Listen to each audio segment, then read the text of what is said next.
Po sinoči sprejetem sklepu opozicijskega svetnika Alberta Pavliča bo moral nadzorni odbor ugotoviti, ali gre zgolj za določene nepravilnosti ali za večje kršitve.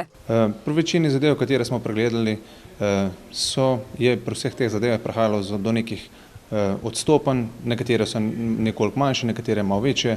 Zdaj smo dejansko dobili pa tudi se strani občinskega sveta, da se dejansko tudi izrecno opredelimo v temu manjših odstopanj oziroma večjih odstopanj in temu primerno tudi ukrepamo.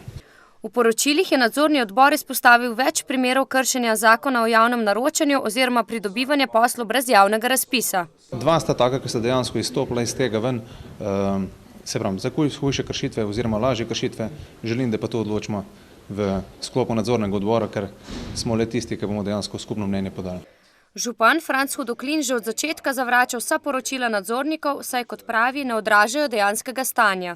Bom rekel, verjetno si pisalo, tudi danes je vedelo po navodilih nekoga in seveda te zadeve so prišle tudi na občinski svet. Še vedno jih zavračam, kajti mislim, da ne vse tisto, kar je bilo izrečeno, bom rekel, v nasprotju z vso zakonodajo.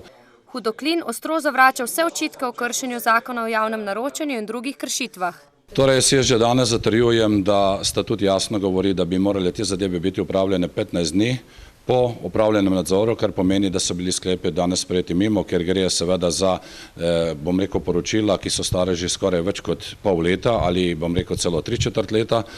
Hudoklin še dodaja, da se bodo tudi v prihodnje posluževali pravnih strokovnjakov in najverjetneje že na naslednji seji z njimi dokazovali, da so bili sinočnji sklepi sprejeti mimo zakonodaje.